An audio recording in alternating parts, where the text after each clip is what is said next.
I had this deep resentment towards Bluetooth speakers. As we know, Bluetooth music has a serious bottleneck as it is a Bluetooth transmitted music.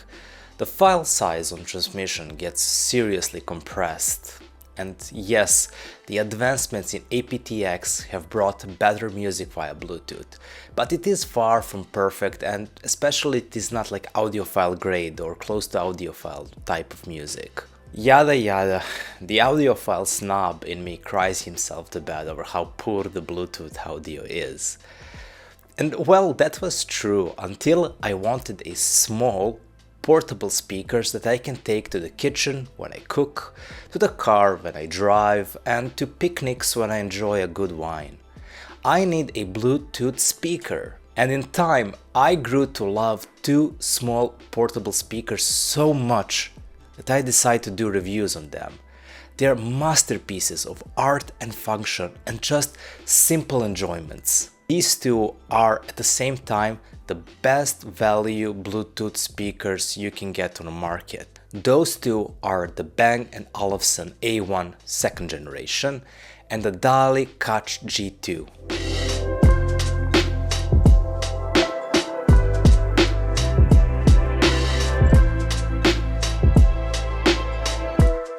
I am a huge fan of the design, function and form of Bang & Olufsen.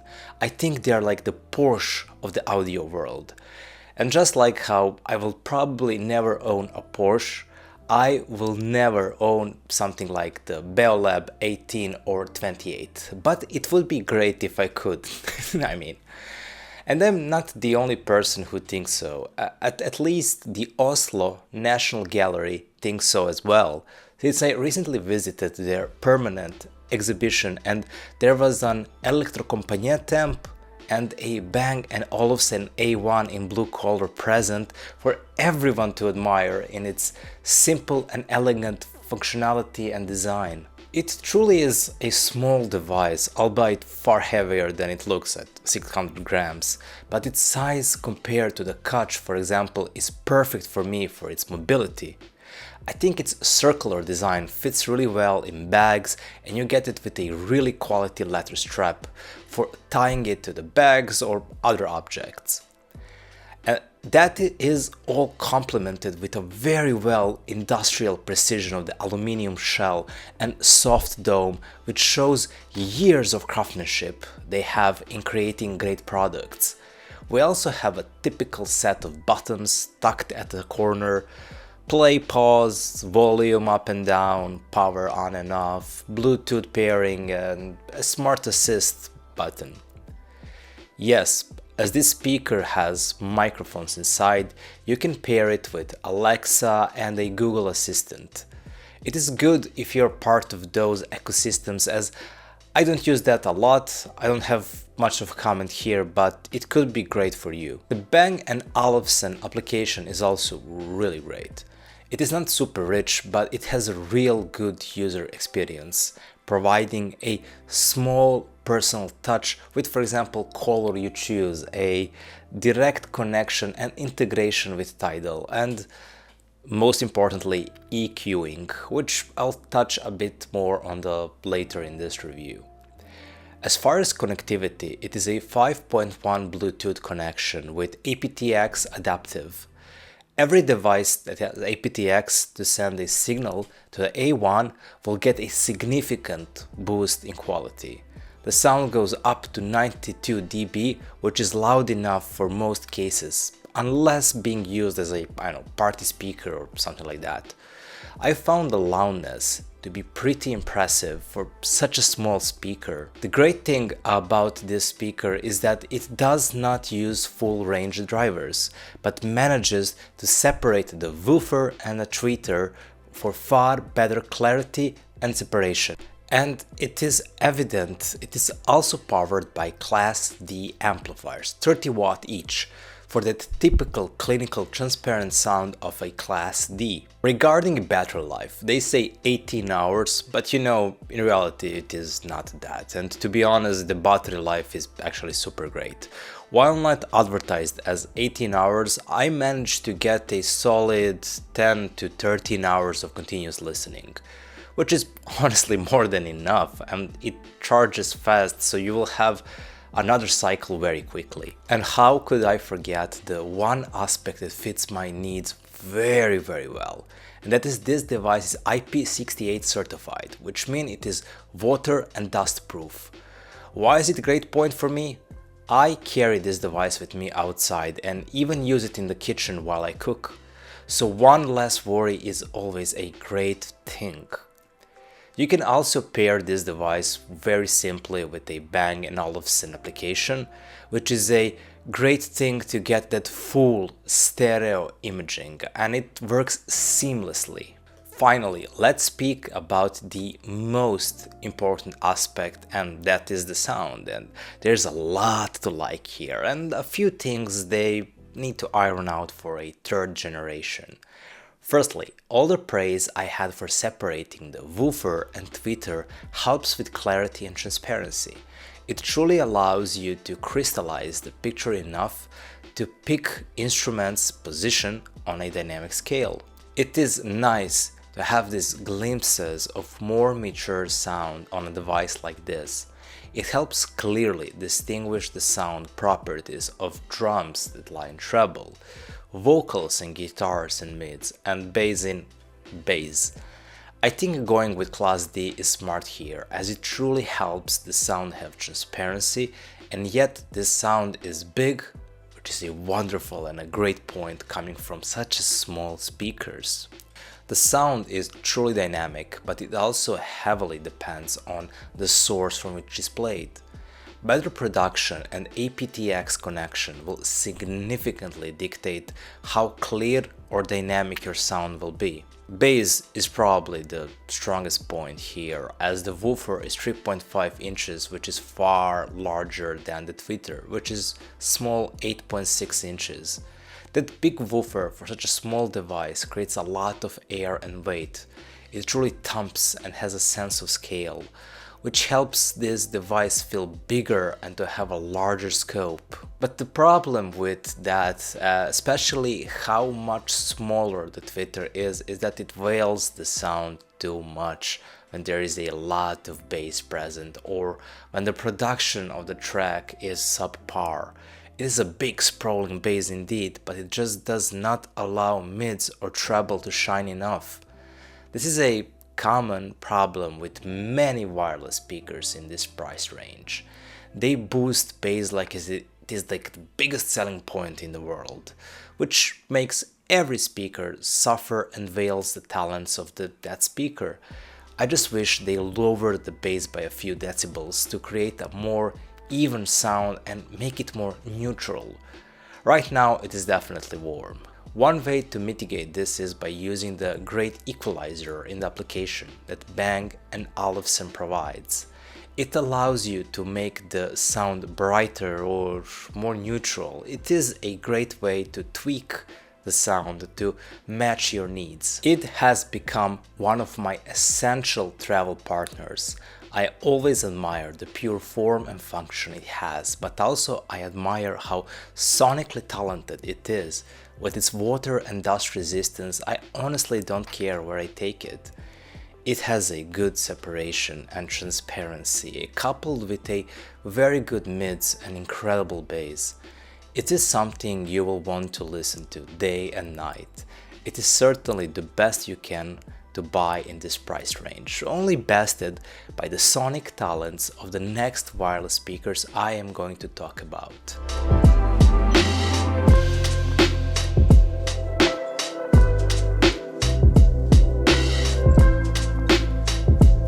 Dali Katch G2 is the best sound-to-value wireless speaker on the market. I might have praised Bang & Olufsen, and rightfully so, But these wireless speakers deliver better sonics, though at a higher price level. But let's first start with the design and features, as there's a lot to discuss here. These Danish industrial designers are doing an amazing job.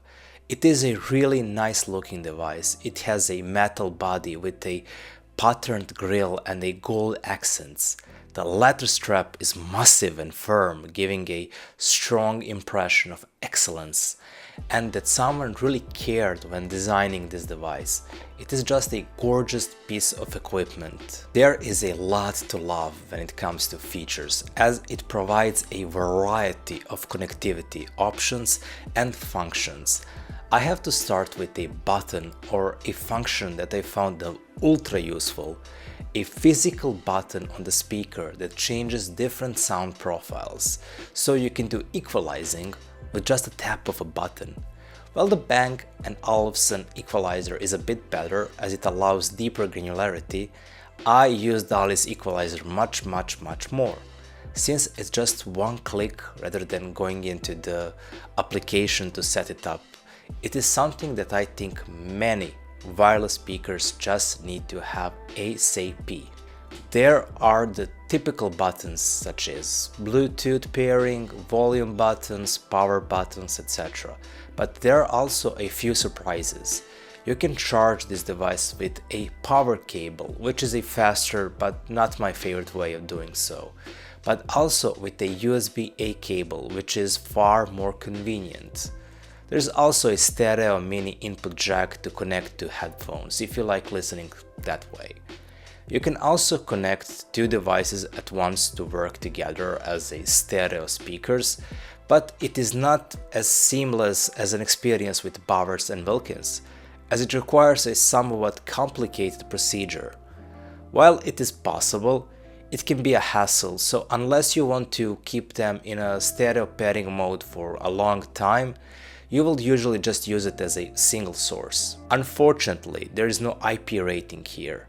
The manual states that prolonged exposure to sun can even damage this device, so it is not a very outdoor-friendly device with no water or dust-proof resistance. The battery is 3300 mAh, which is great. It claims to last for 30 hours, and I doubt it, but honestly, I never tried to listen to it for like 30 hours straight, so I can only speculate about that. The frequency response is a bit better than Bang & Olufsen, but it is not something you will notice so much, and with 95 SPL it's quite a loud speaker. So like the battery is really great and it's really loud, so I think Dali did really great job here. The Bluetooth, which is the most important in the end, is aptX 5.0 with aptX HD. If your source supports aptX HD, it is essential to get the best sound possible, as it dramatically improves the sound quality. I'm still waiting for like a cheaper wireless speaker to have like aptX lossless. That would be amazing, but it might appear in the future, especially in the near future, I think. It uses similar Class D amplification, but it has two low frequency drivers and one high frequency driver as well, one tweeter and two woofers. This thoughtful implementation is very beneficial to the sound. It really helps deliver detailed and substantial low-end frequencies. From these small speakers, it has a thump, and a sub-bass has a sprawling effect all over the soundstage.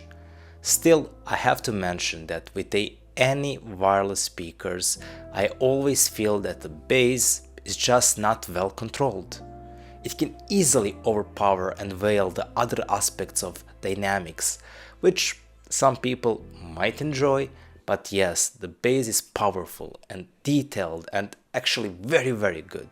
It's just a bit too strong for the rest of the audio companions on the dynamic scales sometimes. Now let's talk a little bit about mids and treble. The high frequency driver uses a soft textile dome paired in crossover with a metallic aluminum cone in the woofers. This combination creates a delivery of mids that is a bit smoother but still capable of having a presentation that is detailed and spreads out nicely in the soundstage. This is important to me as mids and treble could easily get overwhelmed by this deep bass. They do not. It's clear that vocals maintain presence and inflection, which is good for emotion and weight of the sound. The vocal reproduction is really good, and that's a big plus. The clarity and separation in the treble are also very impressive. I think both wireless speakers do well here, but Dali is just a notch better. It excels in separation, and instruments have weight and their own lane on the stage. The dynamic expression in the treble is commendable as well. You can easily separate guitars, pianos, violins, etc. in your head and appreciate their defined edges moving from mids to treble. There's just a very nice and defined dynamic range from mids to treble, demonstrating that these are mature devices. The thing is, the Dali Katch G2 is a 5 out of 5 wireless Bluetooth speaker. It truly is a very well balanced device with not much to critique, except of course the lack of water and dust proofing, and that the sound could be a more balanced and less warm and have less emphasis on bass. However, for this price, the overall quality is exceptional.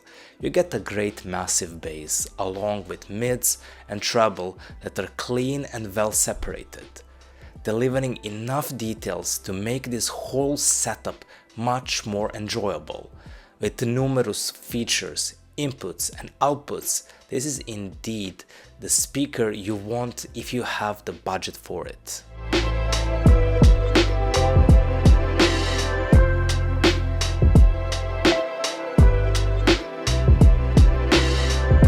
Comparing these two devices helps you understand that they are great choices in their respective price ranges. I think Dali is the better option, but it comes at a higher price. I believe it has a superior sonic performance, including a bigger battery and a more connectivity options and features. But that is on paper. In reality, I tend to use the Bang & Olufsen more, as it is lighter and more portable. It is fully water and dust proof, which is one less worry on my shoulders when carrying it with me. The battery life is really great and you can easily charge it with USB-C. I often take my speakers with me on trips and to picnics and while I cook. At home I have a great hi-fi system, so I rarely use a Bluetooth speakers inside the house. To put it simply, if you plan to listen to your Bluetooth speaker at home and want it to be one of the main speakers you have, then yes, Dali is a far better choice. However, if you intend to carry your speaker with you everywhere you go and want it to be a more mobile without worrying about water and dust damage, then Bang & Olufsen is your choice. Plus, Bang & Olufsen is a cheaper device, so that it is another advantage. Plus, there is a great integration with smart assistants because Bang & Olufsen has microphones inside. That is also something which Dali does not have, and it could be a really big plus for you as you can easily integrate with other smart assistant devices you have at your home. I hope you enjoyed this review. If you want to support me, please like and subscribe, and I will be a happy little reviewer if you do so and be very grateful. Keep daydreaming and see you in the next video. Bye!